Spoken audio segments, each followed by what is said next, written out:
Well, good morning. You know, Yogi Berra famously said it's deja vu all over again. Today we're going to look at a series of events that have had some feel that same tinge of familiarity that would cause them to say something similar.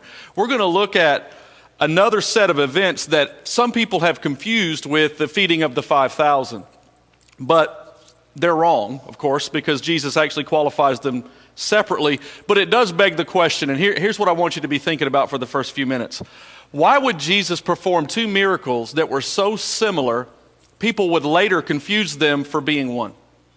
Why would Jesus do the same thing two times, and they're so similar that later people would look back and just confuse it as the same event? And the answer may be in two things. One, knowing who the audience was, and two, knowing where he did it.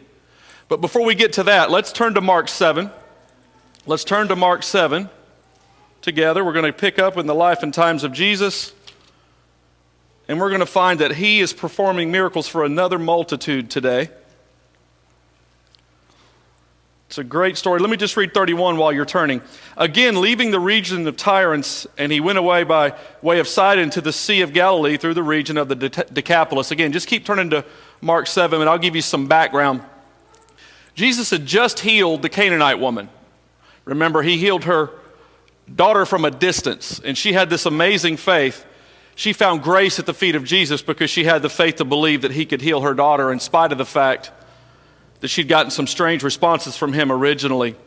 So then Jesus and his disciples, they left and went down on the east side of the Sea of Galilee. And he led them up on a mountain, and he sat down there. Now it appears he was going to take a few days off from his travel and rest and relax a little bit. But it is important to note that he's still in pagan territory. So for the first time still in his ministry career, for any length of time, he is in pagan territory. He's not in Jewish territory. Now what results is, number one, a healing ministry. Let's look at verses 31 through 37 together. Let's start at 32. Mark 7:32 says this: They brought to him a deaf man who also had a speech difficulty and begged Jesus to lay his hand on him. So he took him away from the crowd privately. After putting his fingers in the man's ears and spitting, he touched his tongue. Then looking up to heaven, he sighed deeply and said to him, Ephata, that is, be opened. And immediately his ears were opened, his speech difficulty was removed, and began to speak clearly. Then he ordered them to tell no one, but the more he would order them, the more they would proclaim it. They were extremely astonished and said, He has done everything well. He even makes deaf people hear and people unable to speak talk. So what we have here is a healing ministry, and we have more people who find exactly what they need at the feet of Jesus. The first thing we see is the many. Now, Matthew's telling of this story has some details slightly different than those of Mark, so I'm just going to tell you real quickly what Matthew records for us. He says that there's this multitude of people who fall down at the feet of Jesus. And in this group, there are these lame and blind and dumb and maimed people. There are the many. And they all are brought and cast down at his feet, and he heals them. Now remember, 34 out of 40 people that find healing from Jesus were carried there by somebody else. You remember when we studied that the other week? So here we have again these people who have a loved one who care enough about them to pick them up and carry them to Jesus' feet, even in this territory that's not Jewish. All of these people had found hope nowhere else. But this group, this many, they found hope at the feet of Jesus.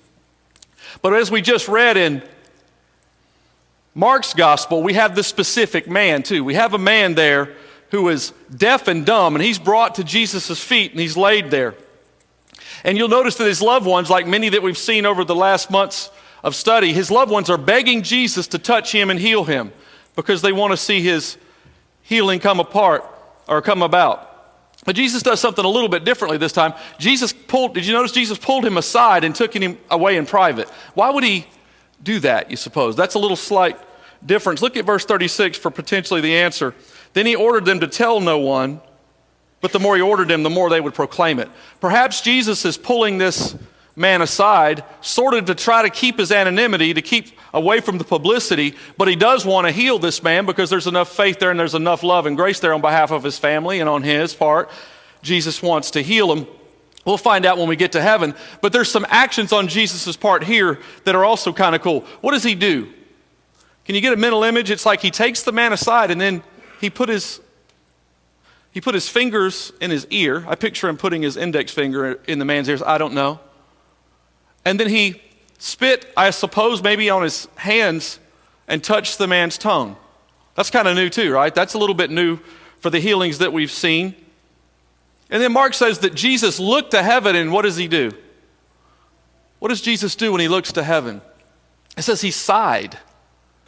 This word is used twice in the entire New Testament, once here in Mark, and then we're going to see it again in a sermon very soon. But he sighed, which is to groan very deeply. He in his spirit, kind of moaned and lamented this man's state. And then he said what? We're going to skip past the butchering of the Hebrew language on my part, and we're just going to say what he said in English. He sighed very deeply and he said, "Be opened." And what happened? Instantly the man could hear, but he could not only hear, what could he also do? He could speak plainly. So he could hear and he could speak. Now what did Jesus say to the guy? Okay, don't tell anybody. Don't tell anyone. That still seems so strange to me. Because you would think, here's Jesus, he's coming to earth, he wants everyone to acknowledge that he's the Messiah, and yet over and over and over again he heals people. He says, no, keep this on the down low, don't say anything about this. Why do you suppose that is? Have you thought about it? Perhaps he wanted them to believe in him for a different reason. Perhaps he wanted the word to spread of him for a different reason. Again, we'll find out when we get to heaven. But have you ever seen how when somebody tells you not to do something, what do you want to do? That's exactly what you want to do. So Jesus says, look, please don't tell anybody. And what did that guy do? He told everybody. He just went out and, well, but what would you do? If you've been without hearing and speech for all this time and you finally could hear and speak, wouldn't you be dying to go show it off? He says, you've never spoken potentially, or you haven't spoken in a very, very long time. I'm going to allow you to speak, but don't speak about what I've just, that's kind of a lot to ask of a fellow. Well, he couldn't keep it. He went out and told everybody. He's first century healing of this guy. We have the many, the man, and then we have this merriment. It's unbelievable what we see. Let's read verse 37 again. I really like what it says. They were extremely astonished and said what? He has done everything well. He even makes deaf people hear and people unable to speak talk. He's done everything well.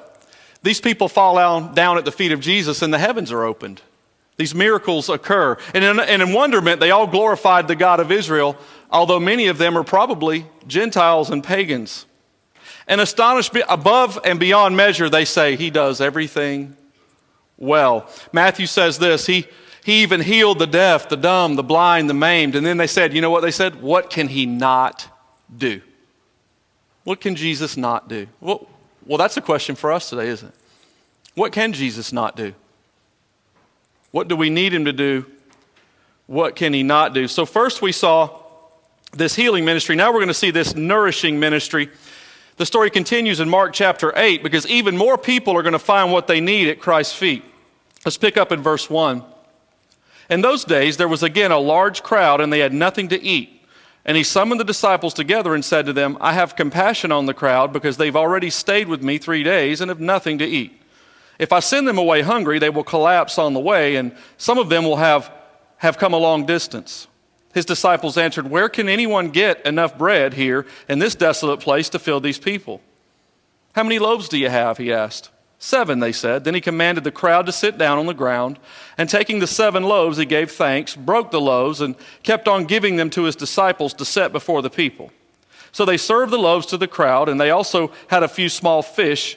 And when he had blessed them, he said, these were to be served as well. They ate and were filled. Then they collected about 7 large baskets of leftover pieces, and about 4,000 men were there, and he dismissed them and immediately got into the boat, and his disciples went on to the district of Dalmanutha. Now, can you kind of see why some folks may confuse this with the miracle that we'd already studied? We can kind of see it. We'll talk in a moment why they're just absolutely wrong. But before we get to that, let's look at this fascinated multitude that we see in verse 1a. There's this Another great multitude that's following Jesus. This is the one that Matthew told us about that fell down at his feet, the deaf, the lame, the blind, the maimed, that were all healed. And they said, what can he not do? Mark just tells us about the specific healing of one man. Matthew tells us about the healing of this entire multitude. But it's the same group of people on the same mountainside at the same feet of Jesus. Try to imagine, if you could, and I haven't said this before, and I'm almost remiss for not having done so, or I feel remiss for not having done so. Let's picture it just for a second. Jesus is on the mountain, and there's this multitude of people around him, at least 4,000 men, and their wife and children, and they're all around his feet, hanging on every word. But then we know what's been going on, so you can hear the cries for help, and at the same time, you can hear the shouts of victory all mingling together as Jesus is working these unbelievable miracles for these people. Can you kind of halfway see it and hear it? I'm sure it was a sort of crazy thing, but I bet it was pretty cool as well, because there's the shouts of, please help me, that are immediately followed by, oh my goodness, what can Jesus not do? And we have this beautiful, beautiful situation with these fascinated people, this big multitude, and they all came craving Jesus' power for them. But after 3 days, guess what happened? They came craving power, but their bodies began to crave food. They were hungry, right? So we see, in response to this fascinated multitude, another instance where we have a feeling Messiah. What did Jesus experience, or what did Jesus feel when he experienced these needy people? He had what? Again, there's our word. And I know you're probably tired of hearing it, but it just rings in my heart to think of it. When Jesus saw this needy multitude, he had compassion. It moved his heart. It moved his soul. He had a concern for them. These people hadn't run away. They hadn't fled. They'd stayed at his feet. And so he would feed them, or he feared they would faint going home. They've been 3 days. They've run out of food. Some of them have traveled a very, very long way.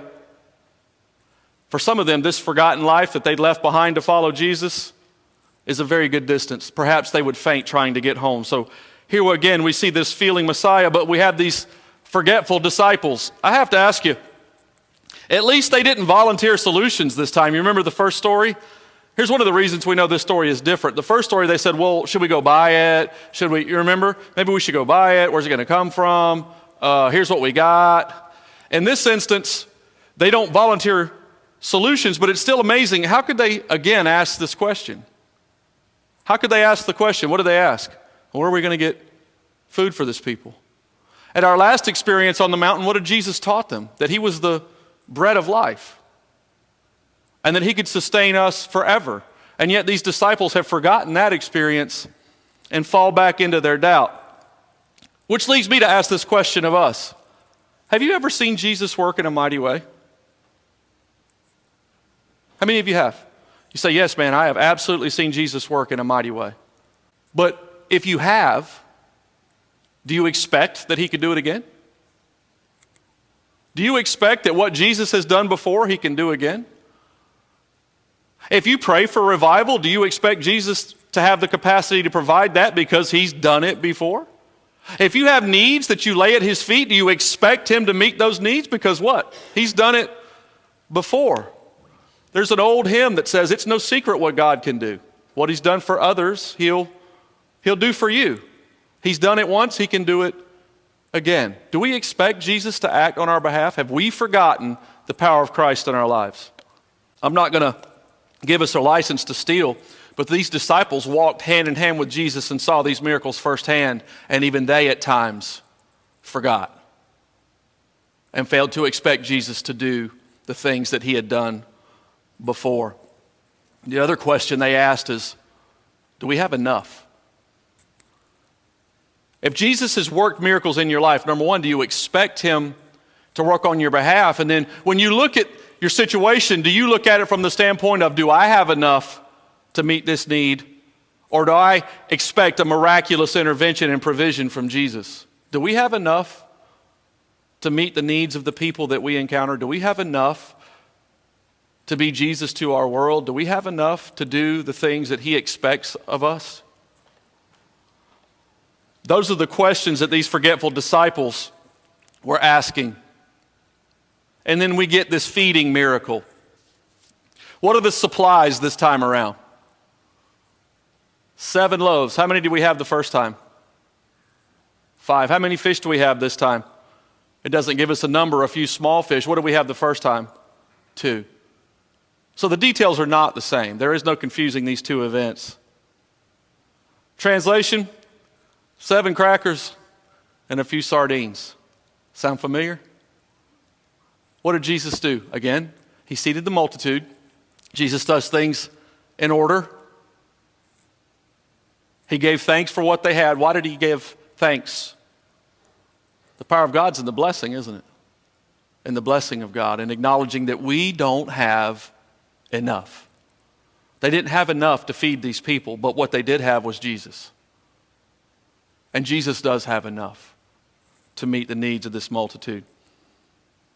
4,000 men minus women and children, another crowd of at least 10, 12,000 people that are sitting around the feet of Jesus, as best estimates would tell us. They all ate and were what? Filled. They all ate and were filled. Now, how many baskets of leftovers do we have this time? How many? 7. How many do we have the first time? 12. So while it's similar, the details are not exactly the same. So let's go back to our question. Why would Jesus perform these 2 miracles that are so very similar if his miracles are simply to show people that he has the power to be their Messiah, and all the miracles and signs are designed to do is to just say, hey, everything he says is true. They're just proof of what he's saying. He's not working miracles for a show. He's working them to prove he is who he says he is. So why do another miracle just like one he's already performed? To know there's a couple of things we need to consider, but the one I want to speak to specifically is consider the word baskets that's used here. The word baskets. Now you may think, well, that's a stupid thing to say. There are 2 different words for the baskets used in these 2 stories. In the first story, in the feeding of the 5,000, the word for basket is the Greek word for the small Jewish hand basket. I picture it as similar to the little Easter baskets that we give our children. Something small. In the feeding of the 5,000, however, the word for basket that is used is this hamper-sized, supersized basket. You see the difference? The Word of God is distinctly marking these 2 separate events on purpose. So how do we explain, based on the fact that the details are different, even though they're similar, they're different, the wording of the word baskets is different to tell us exactly that these are 2 different events? Can we concur? These are 2 different miraculous feeding events, right? He fed 5,000 in one event, he fed 4,000 in another, right? So why do that? Why do such similar miracles? Well, where did this happen? Where is Jesus and his disciples right now? For the first extended period of time, they're where? They're in pagan territory. To use Jesus' verbiage, they're experiencing the nations. While they didn't have to get on a plane, it's more similar to us going to Brazil or Peru or wherever we go. These folks are not from around here. He's not in Jewish territory. He's outside the walls, to use our verbiage. He's outside the walls. Why would he do that? Why did Christ reduplicate this miracle among these Gentiles? It's pretty obvious. Jesus is the bread of life for the entire world. He's not just the bread of life for a chosen clique of people who look right, talk right, have the right language, have the right marks in their flesh. Jesus is the Messiah for the entire world, for all nations, for all people, for all creeds, all tongues. Not just one people group. Now we can learn several lessons about Christ and the individual here. We'll track through these quickly. Now obviously we've learned again that Christ has compassion for the multitude, right? But as this is the overarching truth that we do see here, we also need to be aware that Jesus has compassion for this multitude. And look at me for a second. Everyone's welcome to join it. Everyone's welcome to join this multitude. This crowd that's been invited to follow Jesus is good and plenty for everybody. So we can learn what? That Jesus welcomes anyone and everyone to join in the multitude of disciples that's following him. Are you a part of that multitude that's truly following Jesus? because it's from here that he leads individuals aside. Which brings us to the second point. Christ imparts his touch on an individual basis. Think back now to all the miracles that we've talked about and studied. There's been a lot of multitudes around Jesus, hasn't there? But he's worked one-on-one, right? You remember? Think back. He works one-on-one. Jesus may be waiting on you to get alone with him to touch you. It may have been a while since you've received a blessed and miraculous touch from Jesus. Perhaps it's time you got alone with him. Perhaps that's what's lacking. Anyone who needs a touch from Christ, a little redundant, but they must follow him to a place alone. What do I mean? If God has led you into a wilderness state right now in your life, if you feel like you are absolutely in the wilderness, don't feel sorry for yourself. Don't feel sorry for yourself if God's led you into this isolated, this solitude that feels like a wilderness that maybe is even hurting in some ways, mind, body, and spirit. Why? Because he often leads people away from the crowd so that he can touch them. Is Jesus leading you away from the crowd? Do you feel a call from Christ to get alone with him and spend quality, intimate time with him daily? Has it been a while? Perhaps that's why you haven't received a touch from him in a while. Another cool thing that we can see here is that we have to shut out the world's noise if we want to be touched by Christ. What did Jesus do with this man? Could he have healed him, just said, all right, ding-a-ding-a-ding, and he'd have been healed? Sure, Jesus could have done that. But he put his fingers in the man's ears. Perhaps that's a figurative lesson of the fact that if we really need a touch from Christ, we have to tune out the world to get it. We need to be able to hear him and only him. How many of you would say alongside me that, man, the world is a very, very loud place? Some of you love to go to the mountains and get away. I wonder why that is. The one thing I hear from all of you that like to go there is there's just this peace there. You're just away, and you can sit on that mountain and it's quiet. The air is crisp and clean, and you have a chance to be alone with God and maybe be alone with yourself. For me, it's an empty beach. But there's something about being alone with Christ that just makes things better. But there's something about the distractions of the world that almost in a way guarantee that we don't end up alone with him. Because Jesus whispers and the world screams constantly and incessantly. And it plays on our desires as it does so. The last thing we can learn on an individual basis is in order to speak right, our mouth has to be touched by Christ. I was asked recently what I felt to be the greatest problem confronting the church, and I debated between two things. I settled on a lack of unity that comes from being inclusive and being able to break our own cliques down and just welcome anyone and everyone. Face value, no questions asked. That's a hard thing for people to do because it's not safe. And so most churches struggle with that. We're good at welcoming people once they kind of prove themselves to us. So it's a whole nother level just to welcome them just because they're there. That's a tough thing as a church. But as a pastor, what the first thing that I settled on was, and then God kind of put a chink in my spirit to remind me that wasn't necessarily the biggest thing, but it is a thing. Our mouths. Our mouths make it really hard to love us sometimes. Because we call a person friend in one sentence, and in the very next one we tear them down. What is it that James said? The tongue's like a spark. It's like a fire, and it consumes and burns everything in its wake. We have this way of saying, well, sticks and stones will break my bones, but words will never hurt me. Well, that's the most asinine thing I've ever heard. Words do hurt people. Our words do hurt people.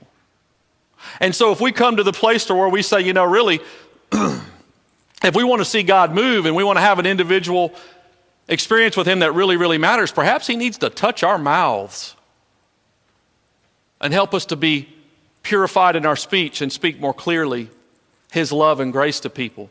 The word that is used in the New Testament is perhaps our speech needs to be seasoned with salt. It'll improve the taste a little bit and make it a little more savory. Perhaps what's keeping us from having a touch from God or Christ at this point is our mouths get in the way. So we just need to get alone with him, block out the noise, and forgive me for saying it this way, but shut up and listen to him. And perhaps then he'll touch us. Those are the individual lessons that I saw as I looked through this text. But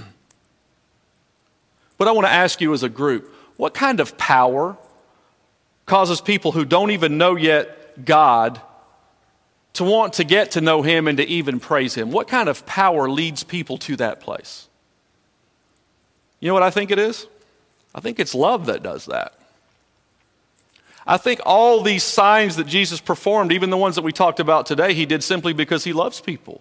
He loves them where they are. He loves them how they are. Now, there may be some things that they need to do to be able to really receive his touch, but he really wants to give that touch. Because why? Man, Jesus loves me. And Jesus loves you. He loves every one of us unconditionally, just exactly the way that we are. And what the world will see that will allow them to receive him and to praise him and to worship him is his love for them. How do you see the love of God for you?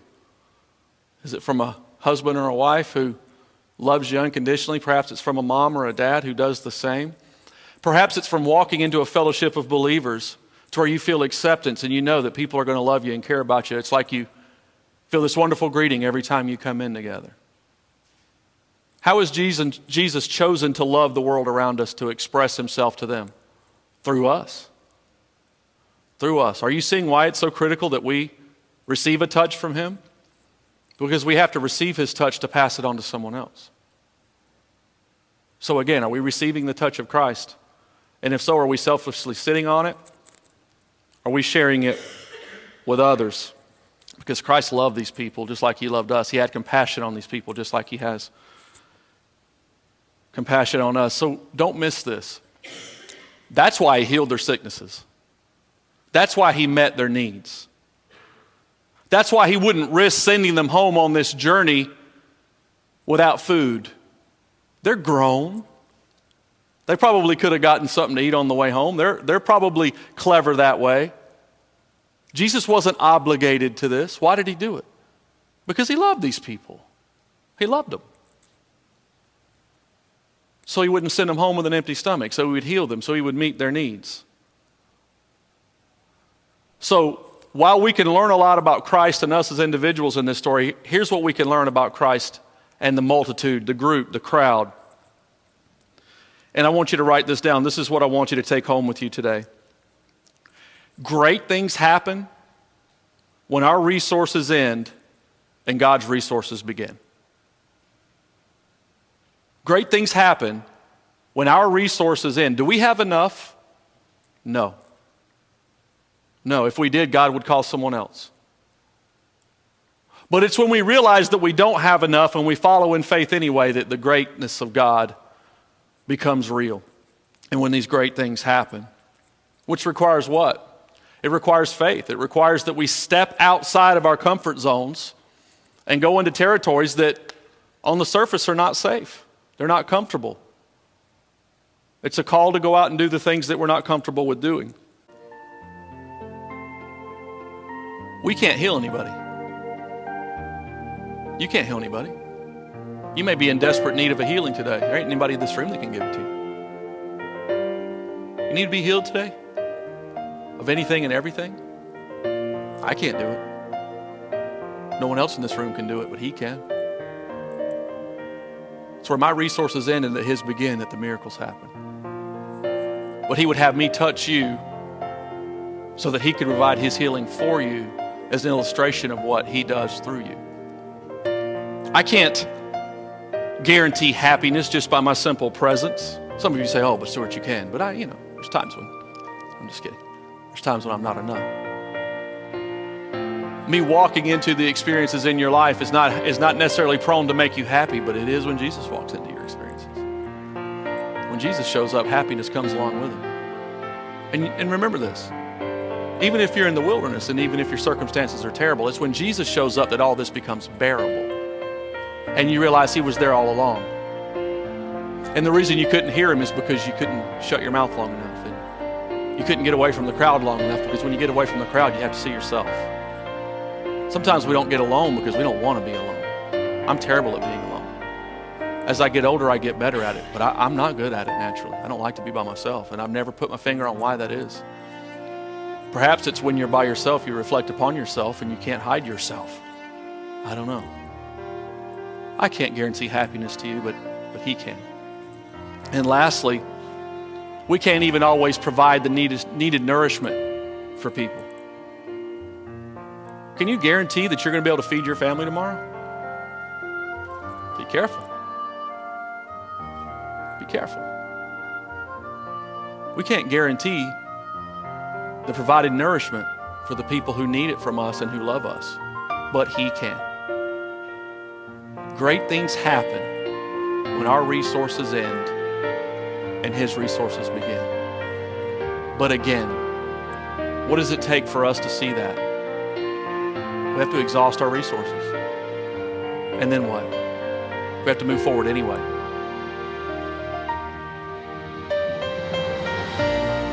Now these cars have a DTE rank digital readout on them. You know what that is?